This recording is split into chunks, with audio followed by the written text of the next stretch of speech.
Technology is a wonderful thing. We grow, we learn, we improve things. I mean, it's amazing, isn't it? Yeah, okay, maybe not. We're going to take a look at that on today's episode of the Movement, the podcast for people who want to know the truth about what it takes to have a happy, healthy, strong body, starting feet first, because, those things, they're your foundation. And we break down the propaganda, the mythology, sometimes the outright lies you've been told about what it takes to have a happy, healthy, strong body, or more importantly, to play and run and walk and hike and do yoga and CrossFit, whatever it is you like to do those things enjoyably, efficiently, effectively.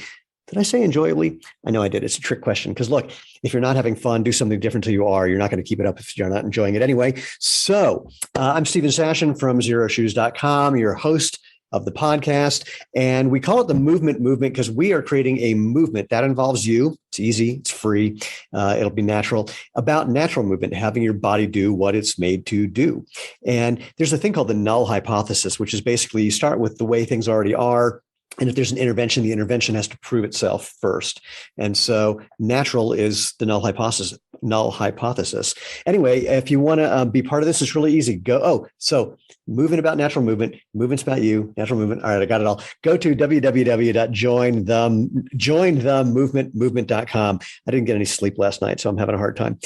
You'll find previous episodes, the ways you can interact with the podcast, where you can find us on social media, on YouTube, on Facebook, etc. And the way you become part of the movement, just spread the word, share, like, leave reviews, give us a thumbs up, hit the bell icon on YouTube. You know how to do it. In short, if you want to be part of the tribe, subscribe.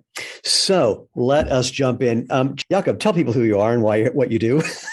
It's a pleasure to meet you, Stephen. Yes, my name is Jakob Roze, and I have a concierge personal training business. And simply put, my mission is to help middle-aged individuals reclaim their metabolic health through cardiovascular movement and also strength training as well. So that's kind of what I do in my professional life. How did you become someone who focuses on middle-aged people as a not middle-aged person yourself? Interestingly, I think part of it had to do with the fact that when I grew up, I was actually mostly surrounded by adults. And so I'm an only child. I never had siblings, or I don't really have a large family to begin with. So there's not a lot of people my age, so to speak. I didn't have a lot of millennial friends growing up, even though I am a millennial. So I think just simply because it was the type of people who I was comfortable with most, which is kind of, I guess you could say, atypical for a millennial. But not only that, but I also did notice over time that around your middle age years is specifically when we start to notice a lot of these metabolic health parameters that start to decline, either, high cholesterol levels, increased risk of cardiovascular disease, diabetes. People start to get out of shape. They're not taking their health as seriously anymore. So I thought, how could I contribute to this group of people who I spend a lot of time with around me and care about? And yeah, I just kind of went from there. Awesome. Yeah, the middle age thing, speaking as someone who's about to turn 60, there's a technical term for it. It blows. And, so, and what I mean is that there's things that you just have to adapt to that you can't change. And there's things that maybe you can, but you can't do it the same way you used to. I mean, for me, so as a competitive sprinter, I would love to have about 7 pounds less body fat. Getting rid of that now, whole different game than it was when I was your age, where it was, I skipped dinner once or twice. I have one less slice of pizza. And now my body does this weird thing where if I change my diet, it's like, oh, you're doing that now? And it just stays the same. It's really crazy. Or I'm not responsive to dietary changes, but I'm responsive to activity. But I just can't do as much activity as I used to because I can't recover as fast. So, for sure, the recovery element is huge. Absolutely. But I mean, to be fair, you really are turning 60, you're saying? Yeah. Oh, wow. Okay. So, I mean, you look really, really healthy for a 60-year-old. Obviously, you keep yourself in great shape. And I think that's I don't know how much of it's nature and nurture. My mom, when she was 40, came into my high school to pick me up, and someone stopped her and said, "Did you get your yearbook yet?" So, oh my gosh, wow. It kind of runs in the family. But I will concede it's very entertaining to hang out with people my age and go, "Oh my God, yeah, I don't look like that." That's funny. I mean, I think it makes a big difference. And also, what is your current exercise routine like? How many days are you running at the track?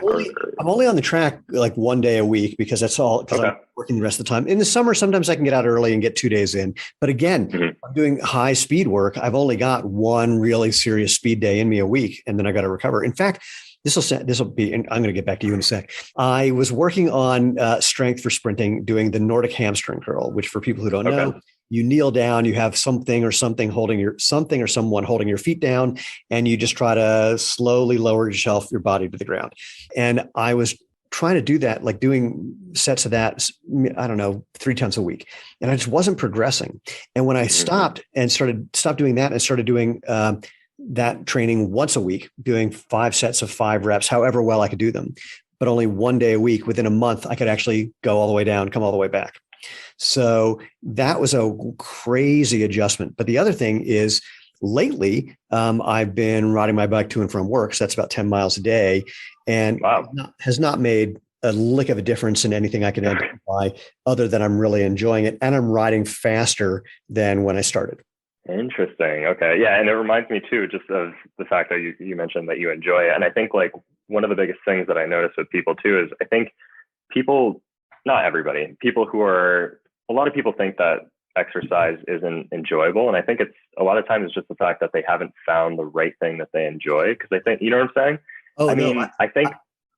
I spent from the time I was 32 to 45 looking for something that I enjoyed doing, that I could keep doing, because there's things that I enjoyed. I was a competitive jump roper. I was doing some circus things, and they were fun and I enjoyed them, but not enough that I was going to keep going. And then I discovered. Exactly.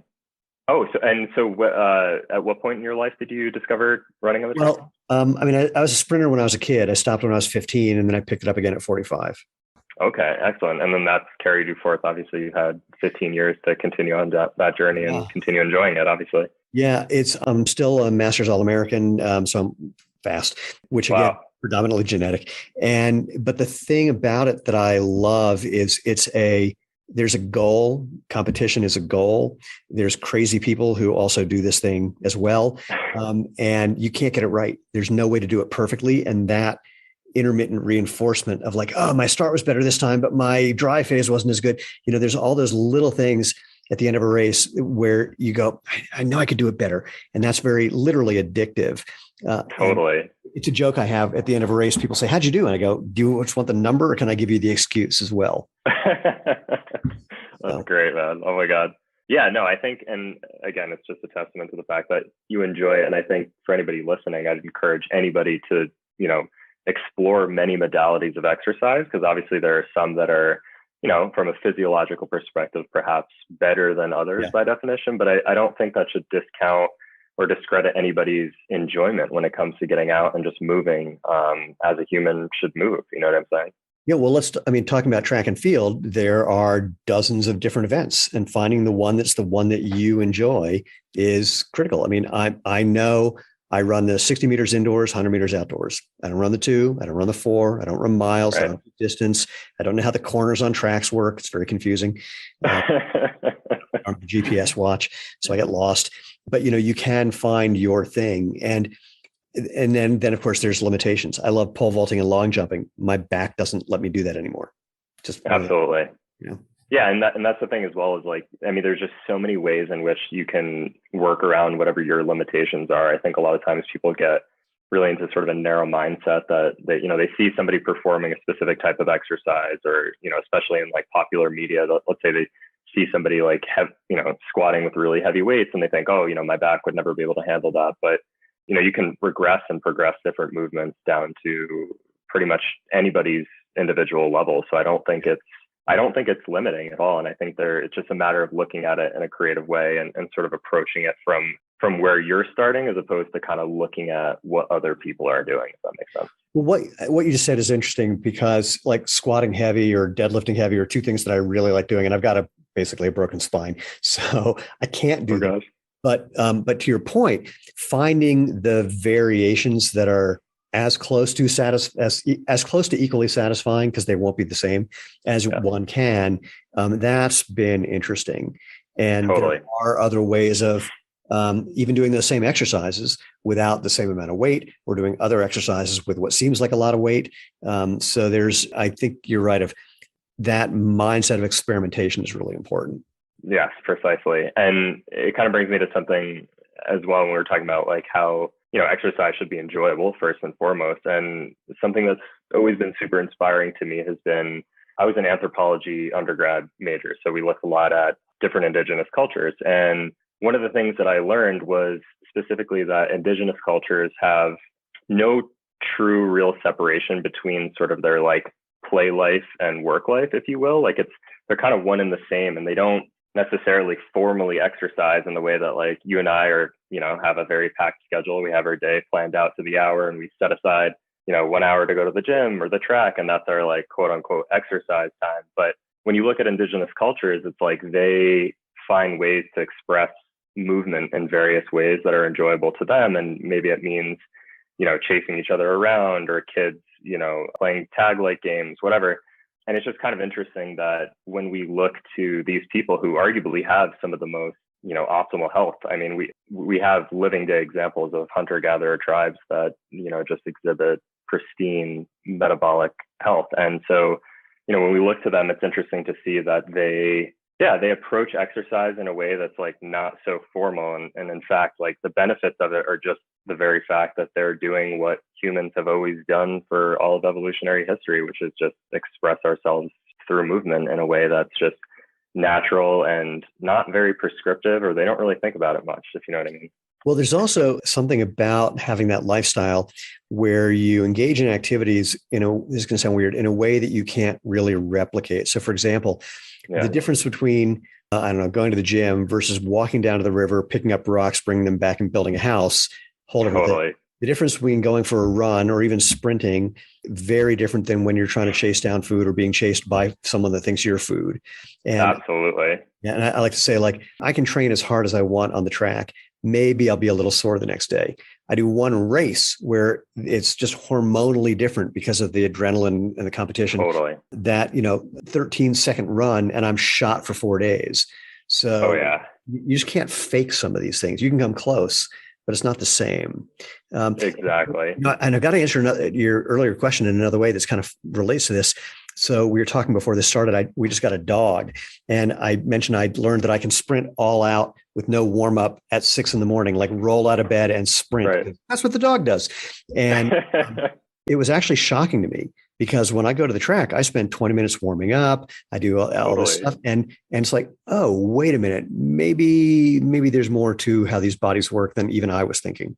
Definitely. And it was just like an automated process, and you didn't realize that you had, I'm sure you realized you had the capability, but you never had to sort of like do it. Well, I never had the opportunity to, or the reason to test it.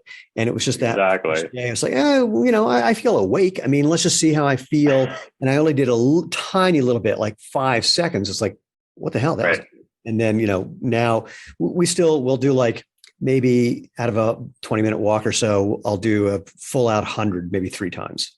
For sure. Interesting. Yeah, actually, it's funny you should say that. I don't have a pet or a dog specifically, but I experimented recently. I also like warm up extensively before I do most of my sprint or high intensity training. But there was a couple of times where kind of going off of this concept of like what it means to naturally move as a human and looking to indigenous cultures. And, hunter-gatherers certainly aren't warming up for their, daily tasks. They just kind of are doing them, right? And so I thought to myself, I was like, what would it be like to just like pretend like I was chasing an animal, or like just, go from like literally inside on my computer to just going out and like sprinting. And like, I was honestly like quite surprised at like how simple it really was. Like, I think I had this perception just, growing up as like a runner and stuff, we always went through this methodical warm up and stretching. And it's not to discount those, because of course, arguably we know, from the literature that these things do in fact improve performance. But when you just, I don't know, I think it's something about like letting go and just like letting your body, like trusting your body and just like letting go. And it's like, it's amazing, like what we can do when we're just like on autopilot. It's like, no, like, let's just be human and just let it go, You reminded me, I used to do a thing in a house that my wife and I used to live in. I had a pull-up bar. We had a second bedroom that was our TV room. So we had a sofa bed, we had a TV, bathroom. And I put a pull-up bar in the doorway between the room and the bathroom. And every time I walked by, I did some pull-ups or chin-ups. And I like that. No warm-up, no thinking, no whatever, just do as many as I wanted to. And it made significant differences, just having something to do it without not overthinking it, just do it and see. Exactly. Yeah, that was a totally. So, the intro to this thing, I was talking about, hey, technology and human advancements are wonderful, but we're already starting to talk about indigenous cultures. I love that you have an anthropological history, because the guy who really kicked off the whole barefoot running movement was Dan Lieberman from Harvard, who is an anthropologist, was not a physiologist, was not a physical therapist or biomechanist or any of those, but was studying indigenous cultures. So let's jump into that a little more, shall we? Yes, definitely. So it's actually interesting. I didn't know that. Oh, really? Yeah, actually, like literally, I'm definitely going to go look him up now and probably contact him. Well, he's mentioned in Born to Run a couple times, and okay, what kicked off the barefoot movement was a combination of Born to Run being out, but that book had been out for a while before it took off. What really kicked it into high gear was when Lieberman's study came out showing that running barefoot and landing midfoot put less force through your body than running in shoes, where he took some people in Africa who ran barefoot habitually, put them in shoes, and they started overstriding, heel striking, and putting more force into their joints. And that was, I can never remember if that was in Nature or Science, but that got a lot of attention and really made things start to move. Interesting. Oh, also too, just for the listener, anybody, Born to Run is the book that Stephen and I were talking about before the show started, and highly recommend anybody who, wants to dive into barefoot running. This is a great place to start. 100%. Yeah, it's just a great book too. It's a great story. It's a great narrative. My wife, who's not a runner, found it just as fascinating as every runner that I know. Here's a little teaser. I'm not even sure if I'm allowed to say this. Born to Run 2 is coming out in about 8 or 9 months. I didn't even know that. That's amazing. That is so great. I just found that out. Wow. All right. I'm very, very excited now. I think the idea of it is to be something more practical, to get, and because the reason I know is Chris and his partner Eric, they reached out to me, not like partners, like partner in the book, reached out and said, we're doing a section on footwear, can we get some shoes to test? And I sent them pretty much one of everything we make. That is super cool, man. And actually, I'd love to just, the quick aside, just dive into just some of the zero shoe stuff. So just give me a little bit of a background specifically as to like what your inspiration was. Was it also Born to Run specifically, or like how did that manifest for you? It was the people who've heard me know the story, so I'm going to do the really short version. It was a combination of a friend of mine who's a world champion runner handing me a copy of Born to Run and suggesting that if I took off my shoes and ran barefoot, maybe I would learn why I had spent the previous 2 years getting injured pretty much constantly. And I instantly figured out why I was getting injured. Actually, I take it back. It was semi-instantly. My first barefoot run, I ended up it was super fun. Again, I'm a sprinter. I go very short distances. I don't do anything longer than 100 meters. My first barefoot run, we were out there for like 40 minutes. We ran something like 5 or 6K. I had never done that before in my life. And I could have kept going, just we decided to stop. And that was amazing. I ended up with a big blister on the ball of my left foot. And I didn't think, oh, this is nonsense because I got a blister. I thought, how come my right foot is fine? And my second barefoot run, a week later, when I had this gaping hole in my left foot still, I thought, if I can find a way to run that isn't hurting that, I'm probably not doing the thing that caused it. And let's give it 10 minutes. If it doesn't work, I'll try again later. 9 minutes and 30 seconds of agony later, something just changed. And my running got faster, easier, lighter. I could have kept going forever, it felt like. And what changed is I stopped overstriding. I stopped putting my foot out in front of my body. And like any good sprinter, I was pointing my toes. Bad idea. So, and then my gait naturally changed. My injuries went away. I became faster, et cetera. So I wanted that natural experience, that barefoot-like experience, but I didn't want to have to argue with people about whether it was legal for me to come into a store or restaurant. By the way, my God. And so I made a pair of sandals based on this 10,000-year-old idea, and then the rest, as they say, is history.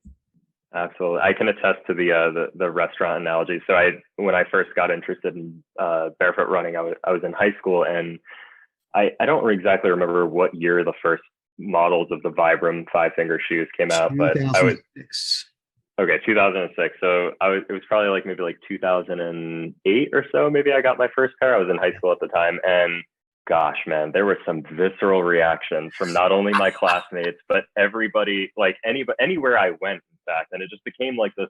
I mean, I think over time has become more of a good conversation starter. And I think obviously people have warmed up to the idea. Maybe, I don't know, maybe, but certainly the visceral response was like the first thing I dealt with for the first like 5 years of it. And I mean, it's great to see now that like, I mean, like obviously like you've brought this to the forefront really, and it's been amazing to watch the barefoot movement, manifest in such a way that I think has been so much more. I mean, it's more acceptable, and I think like we now understand like the benefits of it, and it's undeniable, and it's well. I mean, I agree, it's undeniable. The research could not be more clear. Yeah. That doesn't mean that people have gotten. I mean, there's still a lot of pushback, especially from retail, because the big shoe companies have been very deliberately trying to obfuscate the story and basically spread propaganda and say that if you do this, you're going to, you name it, your kids won't get into college, your mortgage rate will go up, your car won't start in the morning, whatever it is. But the interest is growing significantly. When people say, oh, there was a boom and then it busted. It's like, no, everyone I know in this business, our business has grown year over year, over year, over year, faster than almost any other business. So I'm hoping and trying to make it happen that we hit a critical mass where there are enough people who've had the experience, because that's what sells it, that we hit this critical mass point where even the doubters go, let me give it a shot. And when that happens, it's all over. I know. And I think the whole idea to me, I mean, even just in the first place, it's sort of like quite backwards if you think about it, right? Like obviously like we're born barefoot, like we just through evolutionary history have always, operated in a barefoot fashion. And it's interesting to me that like the idea of like not being barefoot is like sort of taboo, if that makes sense. So it's just sort of bizarre. You know what I mean? Well, like I said at the beginning of this, the null hypothesis is start the way we're built and work from there. And there's no evidence that modern footwear solves anything, frankly. Exactly. And the reason that we've come to believe these things, like we need shoes with arch support, motion control, padded heels, et cetera, is because of admittedly brilliant marketing. And after 50 years of, everyone hearing that story, then you tell a lie long enough, it becomes the truth. It's common wisdom. Totally. That's where we are. So we're just going back in time 50 years and to when what we were doing is normal and the modern athletic shoe would have been seen as ridiculous. Totally.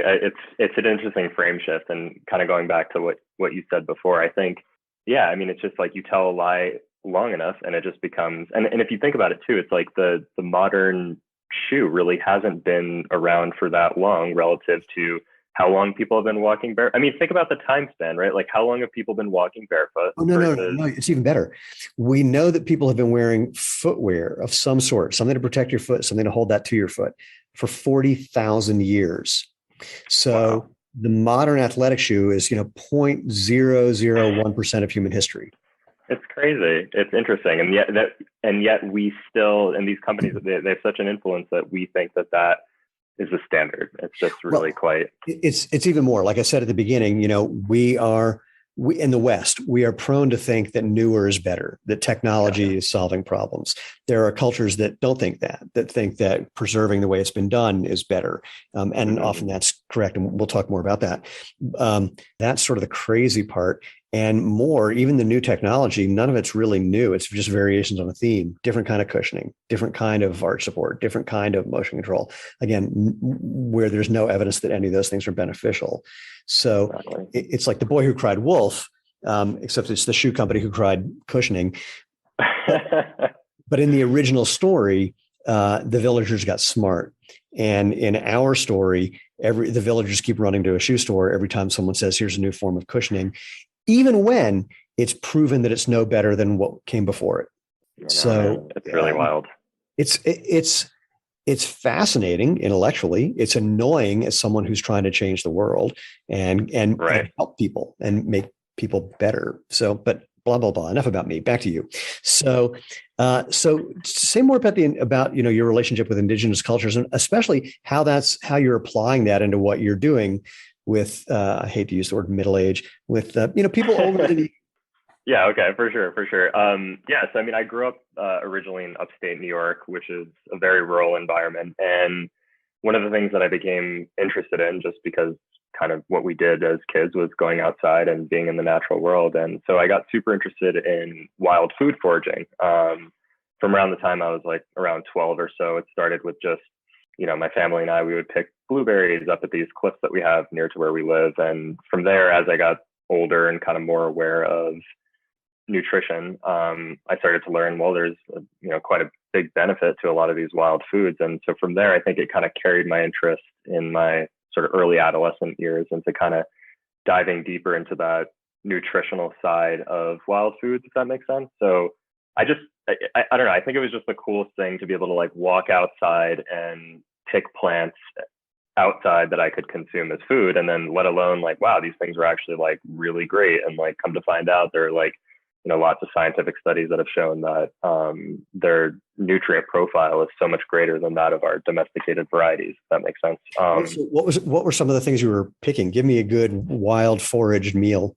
Yeah, so for sure. So one of the most common, which I think people may or may not know, is at least here in the Northeast, every spring there's asparagus. Of course, that everybody's familiar with asparagus. That's a wild species for one. And then in the fall time, blueberries. And then again, going back to spring, there's so many, like, at least here we have a plant species called trout lily, which is the spring ephemeral that it is a sort of a lily-like plant, but it comes with these two really, really great leaves that essentially look like what a trout looks like. It has this sort of like these rainbow colors, and they make like a wonderful salad green. The list goes on, like mustard greens. There's just so much. And no matter what climate you're in, I think that's the coolest part, is that there's always wild species of plants that you can forage. And it's just fun, man. Like, it's a good way to get outside and impress other people when you're like eating stuff off the floor and they're like, what the heck are you doing, man? Like,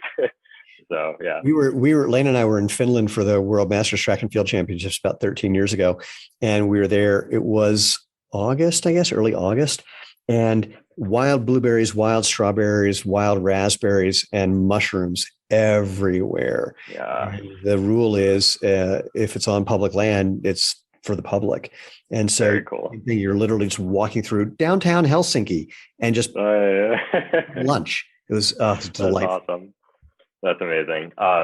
Yeah. And so I think, kind of going back to your original question. So that carried me forward into high school. I was trying to figure out what I wanted to do with my life from a career perspective. And so when I got to college, I knew that I was interested in these things. And I initially wanted to become a botanist, because that was kind of the interest that I had, was these wild foods. But I didn't get into the school of choice that I wanted to, which was a forestry and environmental specific school. So that was okay. So I got into a different school up north in Saratoga Springs, New York, called Skidmore College, which, by the way, was a great experience. And it was there that I took a couple anthropology classes, and I was just super fascinated by the fact that this was an area of study. I think I loosely understood the idea of anthropology, like through that, the Born to Run book. They reference obviously some anthropologists in there, but I didn't really understand that there was like a formal career in which you could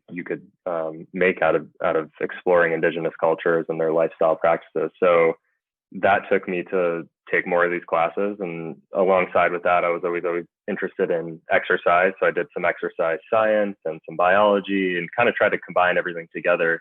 And then after I graduated, I decided, well, I don't know if I want to specifically study plants for the rest of my life. I got, at that time during college, as anybody grows a lot, they branch off and stuff. And I got like really, really fixated and interested on exercise and exercise performance. And prior to college, I'd had no experience in the gym weightlifting. I'd always been, I'm 6'5", and gosh, in high school, I think I was like 125 pounds when I graduated. And I was like, it was like ridiculous. Dude, that's like, what I weighed at 5'5". Yeah, I know. So it gives you perspective. Like, I was a string bean. Like, it was out of control. And, I really did enjoy running. And but I think I wanted to branch out and try something different, because I was so used to my body just like kind of being on overdrive, these long distances. And so I had a roommate, still to this day, one of my best friends, and he was a professional power lifter. And so that kind of got me interested in weightlifting. And so, he taught me a lot of these foundational things. And from there, I just got obsessed with the progress that you could see on a, on a physical level. Like you would, especially in the beginning, like the first couple of years that you weightlift, you make exponential gains in your muscle mass. And if you've never lifted before in your life, it was just so addicting. So I got super interested in that. And then I was like, wow, like maybe I want to help people change their bodies in the same way, because I had such a great experience with it. And so then, I had an internship at a strength and conditioning facility in Saratoga Springs. And that led me to the idea of like, oh, wow, like there's actually a job in which you can, help people professionally with their exercise and improve their health. And so that took me to, of course, personal training. And then, so after I graduated, I moved to the city and worked at one of the bigger box gyms called Equinox. And that was great for a couple of years. But then I realized that there was something a little too corporate about it. And I wanted to kind of branch off and do my own thing in a more, I guess you could say, like focused and concentrated way, in which sales weren't the predominant focus, if that makes sense. Like, of course, Equinox is a very big company and they have to, one of their main focuses is, of course, revenue. And, I enjoyed that's part of business, as anybody will know, but I really wanted to just have something that was like a little bit more focused and only have like a select group of people at a time that I could work with, but really spend, quality hours with them, improving their health, from the inside out. And so that's what got me into it. And I started my own personal training business, and that's where we are today. So is there anything you're bringing into what you do with people that comes from your understanding of what Indigenous people are doing? Yeah. So, I mean, kind of going back to what we said in the beginning, is figuring out a way in which people can exercise and also call it play. So it's, obviously, like one of the main settings I train people in is either their houses or in a gym, which is the majority of it is what we do. But that being said, I often prescribe exercise things for them to do on their own. And a lot of times I'm just prescribing them like, hey, like get outside and go for an hour-long hike with your family, because that's not only going to be enjoyable, it's going to be, you're building social rapport with your family. It's fun, it's exciting, it's something to do, and you're getting all the cardioprotective benefits from the cardiovascular exercise that you're doing. And so, so basically, like going back to the Indigenous culture thing, it's like finding a way in which I could prescribe exercise to people that would be fun, fit into their lifestyle, and then also take some of the principles from hunter-gatherer tribes, i.e., for example, not overindulging in carbohydrates. Like obviously we know that for the majority of human history, prior to agriculture, we didn't consume a ton of carbohydrates. And as a result, I think that's one contributing factor to why hunter-gatherer tribes specifically have superior metabolic health. And so kind of taking a piece of that and bringing it into the modern day lifestyle of, the CEO or whoever I am training, and saying like, look, like if these are the principles that have worked for thousands of years, much like barefoot running, like, well, where did we go wrong? And why did we all of a sudden, like, create this new improved like food pyramid? And I think people are just like really confused about nutrition and exercise altogether, because there's just so much information in the modern world that, we just really need to simplify things. We need to go back to those founding principles of evolutionary history of how did our species operate prior to us being told like how we should live as humans, if that makes sense. It does to a point. And I'll tell you why I say it that way. First of all, you're right about how some of the questions about how we got here. I don't know how this happened. I was a cognitive psych major in college, and somehow as a result of that, I got invited to be on a panel to evaluate the food pyramid before it became the food pyramid. And I said, if in fact, there was two interesting points. One is, if in fact you want people to be focusing on grains as a primary thing, the pyramid is not the way people think. The idea that's the base is not the way humans think. If it's more important, it has to be near the top. So just turn the whole upside down. And okay. They went, we can't do that. I went, well, yeah, you can. And the second thing was that after our first round of feedback, they came back with some changes. And the biggest change is, if you see the food pyramid, the top is fats and oils, and it's just like some little white dots on a black background, which your brain just ignores. And you go down to the next thing, because the most important visual spot on a pyramid, other than the top, is that 2/3 the way up. 2/3 the way up is meat and dairy. Okay. And they got featured. The way they got featured was because of, let's call it, quote unquote, input from the meat and dairy industries. I mean, Of course. they told us this explicitly. It's like, we Right. talked to the meat and dairy people, and they said it needs to look like this. And I went, oh no. So yeah, that's partly how we get here. Is there are people with vested interests who are the ones responsible for how the information gets disseminated.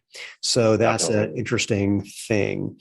But my semi disagreement with the thing you said is simply that while we want to look back, it's easy to make two erroneous assumptions. One is that everybody was the same. True. Because I mean, like my thing as a sprinter, I don't know one sprinter who isn't very carb happy. I've never met a True. sprinter who's on keto. I've never met a sprinter who is low carb. It just hasn't been the case. In fact, the one time I was working with a nutritionist and he had me go low carb. At the end of 2 weeks, I called him. I said, dude, I just did something at the end of a workout I've never done before. He goes, what? I said, fell on the ground and couldn't get up because I couldn't finish it. And Definitely. like, So the idea that we're all the same seems somewhat silly. And the other part is that I think some of the dietary stuff fits in with the activity things as well. And so if we're only changing our diet, but we're not changing activity to match what that diet is, that can become problematic. And actually, there's kind of a third thing. There's a woman named Denise Minger who's done some great writing on health and nutrition in particular, diets in particular. She wrote a book called Death by Food Pyramid. But her blog posts after the book are the most interesting because she decided to look and see if there are, in fact, indigenous cultures and hunter-gatherers who eat completely differently from each other. And found that there are a couple of tribes that are on a super high carbohydrate diet, some who are on a super high refined carbohydrate diet, and metabolically totally fine. And totally healthy. Yeah, because it was, from her take, it was calories and activity. And Totally. in fact, she's said that she's going to no longer write about nutrition. And the way she said it, I have a sneaking suspicion it's because she started researching nutrition and longevity and found no correlations.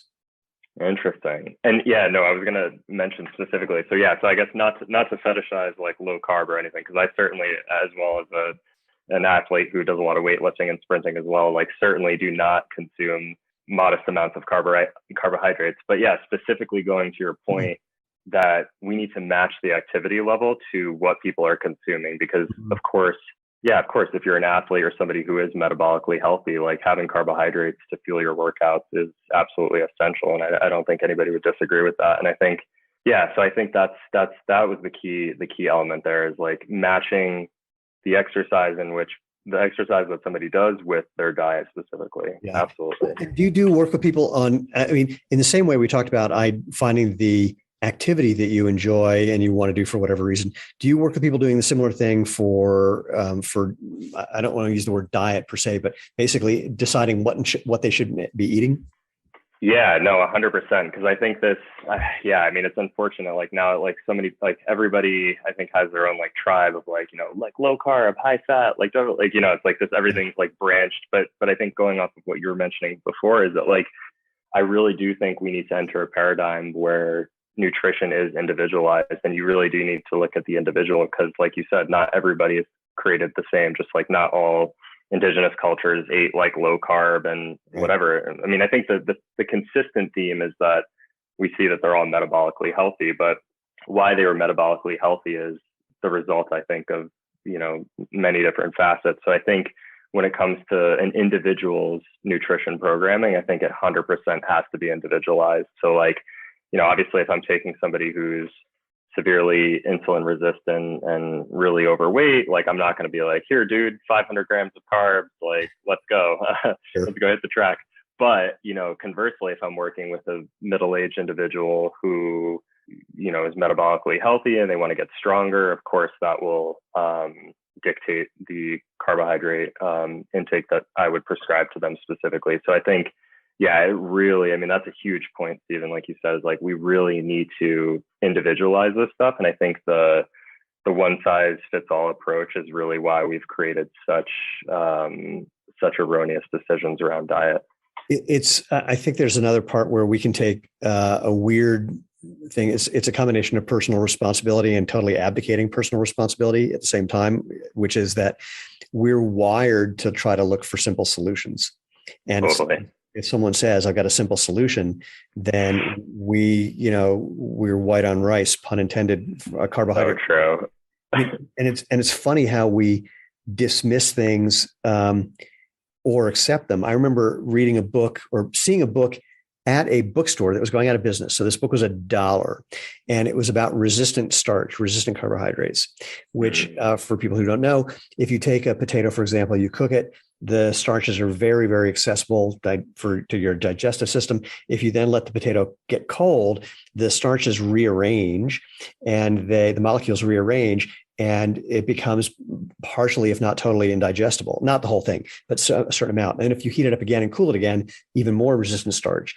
And I remember reading that thinking, that's the dumbest thing I've ever heard in my life. And I just put the book down. And it was like 10 years later when I bumped into it again and found it. It's like, oh my God, that's a real thing. Who knew? And then even more, I met a guy. There's a guy that I had on the podcast named Peter Kaufman, who's got a product called UCAN, UCAN, and they developed a even more it's resistant starch you don't digest. They developed what they call super starch, which is a super long chain digestible starch. That's the only carbohydrate you can eat and stay in ketosis. Interesting. And they did it because one of the founders of the company, his kid has a metabolic disease where if he doesn't eat carbohydrates like every couple hours, he would die. And they developed this carbohydrate that allowed him to sleep through the night when he ate it. Wow. It's fascinating. And then I said to him, oh, and he says, it's all natural. I said, so you're taking carbohydrates and then just heating them and cooling them and just, selectively doing things with temperature and pressure to create these long chain carbohydrates. He goes, yeah, how'd you figure that out? Well, what else could it be? So that's it's super interesting. If you were going to give people who are listening, if you're not working with them, so you can't give them explicit advice or specific advice. If you were going to give people some suggestions on what they might want to do to experiment and find the combo of things that work for them, can you think of something you would suggest? Yeah, specifically with regards to diet or exercise. Well, let's do both. Okay, yeah. So let's start with the exercise piece. So I think first and foremost, I think anything more than what you're doing now is going to be beneficial, because I think people often get into this mindset of, I'm starting to work out. I have to go from not working out at all to hitting the weights 5 days a week and hitting the track also in the afternoon. Like, I think there's just this all or none mentality that I think a lot of people have. And I think honestly, we really need to be, I think, more conservative with our exercise programming, especially with people who haven't started. So I would say, especially if you are just starting off, I think one of the best things you can do is just do something just a little bit more than what you're doing now. And even if that means, you're going from completely sedentary to just literally making a commitment to walk for 30 minutes. I know a walk doesn't seem like it's really that beneficial, but it is relative to what you were doing. So as long as you're doing something more than what you're doing now, I think it has immense benefits. And I think one of the things that turns people off from exercising is that they think it's so grueling. And it definitely can be if you go from, not exercising at all to trying to run a 10K. Of course, that's going to suck. That's going to be terrible if you're not trained and conditioned for it. So I think definitely starting slower is, less is more, I think is the real analogy here. I'm going to toss in a suggestion, something that I've been doing in a similar vein. I had the same thought. It's like, what can I do to add a little something? And so on the chair sitting next to me, I have jump rope. And not saying go jump forever, but literally, just go do 30 seconds. Totally, man. On the way to the bathroom, do 30 seconds. Exactly. And, just do that a couple times a day. Make totally. Or 10 seconds if that's all you can do.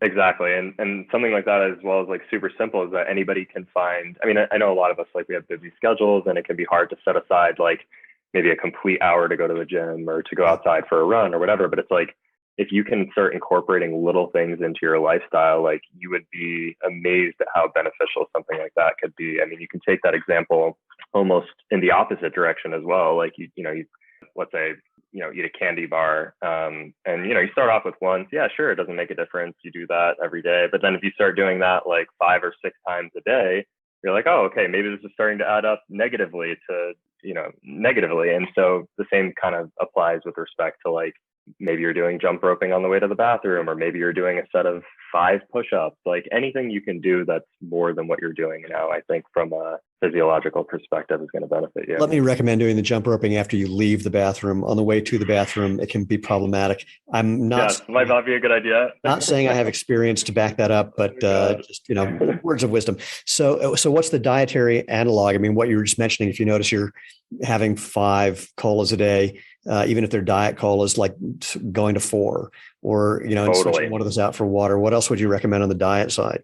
Yeah, I mean, I think the same to start off. I mean, I think the same principle kind of applies. Is like people jump into dieting like this all or none principle, where it's like, okay, like I'm going to go from eating, my regular diet to eating 500 calories or 1,200 calories, or this insane restricted, being in this insane restricted state. But of course, anybody can attest that that's not going to be sustainable. So I think, again, less is more. I think just by simply, even like I have a lot of people, like before I even prescribe them anything with regards to their diet, is I literally have them just do a food diary, and not for the fact that doing the food diary is going to be, immensely beneficial to their metabolic health, but rather just the idea of being cognizant of what you're doing, in turn, like that effect actually influences your choices. So it's like, I don't even have to tell you, Stephen, I want you to eat 2,200 calories today. And while that may be a accurate, prescription or not, I can just tell you, if you haven't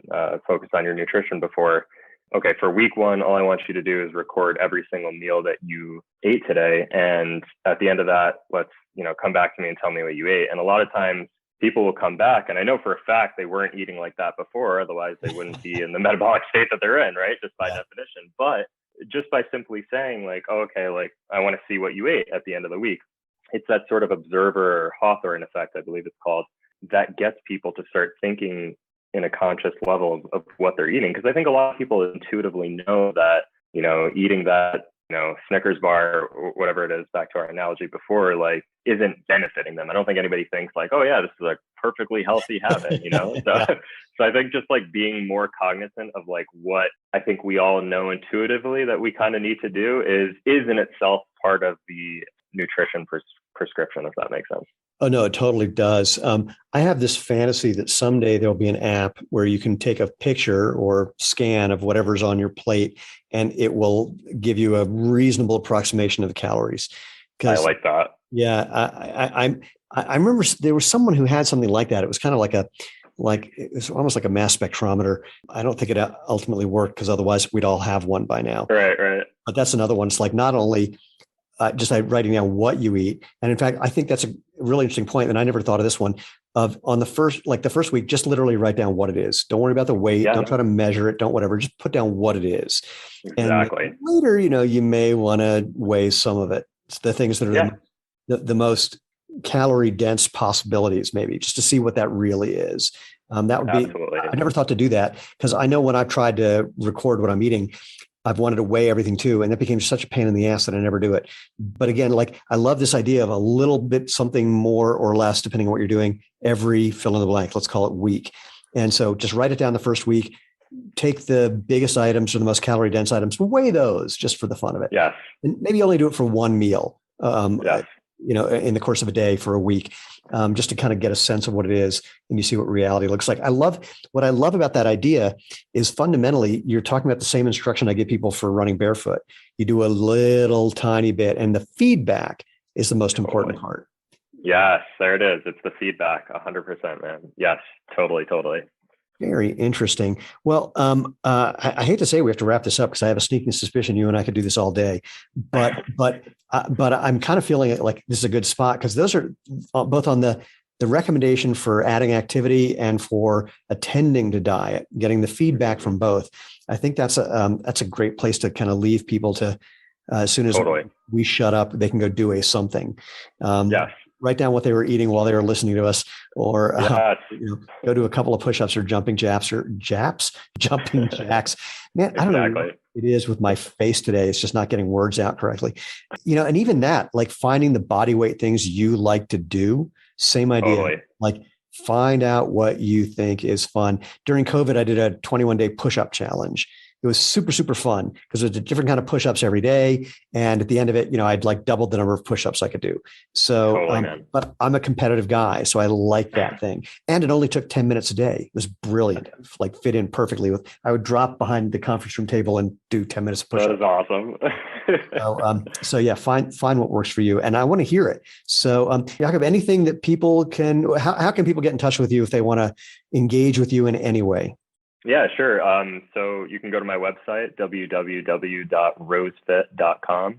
And I also am under RozeFit. Pause right there. Spell it. Okay. Yes, that's true. That's important. Phonetically, it's different. So it's www.roze.com, not ROSE. So ROZE.com. Roze. ROZE or RozeFit? RozeFit, RozeFit, RozeFit.com. Yes, that's important. There we go. Anything else that people should know? I think that's about it, man. Well, this has been a total pleasure, other than the part where I mispronounced your name. And again, really looking forward to what's next. And I'm really hoping that people do try do a little more experiments and report back on what happens as a result of doing that. That could be life-changing, not only for them, but for people hearing that, it really can be that simple to get started and make a difference. Absolutely. People should not underestimate those incremental changes, even if it means a couple of sets of push-ups in between things or whatever it is, just getting started, those incremental changes. Yeah, I'm undeniably going to drop and do push-ups as soon as we're done with this. I like that sort of inspiration. So anyway, well, thank you so much. This has been a real treat. And for everybody else. Likewise, Stephen. Oh, please. For everybody else, just a reminder, go to www.jointhemovementmovement.com for all the previous episodes, for all the places you can engage with us. And if you want to share anything, if you have any comments, any criticism, any recommendations of people we should chat with, people who might think I have my head completely up my butt because I've been diagnosed occasionally with a case of cranial rectal reorientation syndrome. So I'm happy to, engage with people and see what we can find, because the most important thing is finding out what's true. And sometimes that happens by discovering that you've been wrong about something, which I get a kick out of. So you can drop an email to move, MOVE, at jointhemovementmovement.com. But most importantly, go out, have fun, and live life feet first.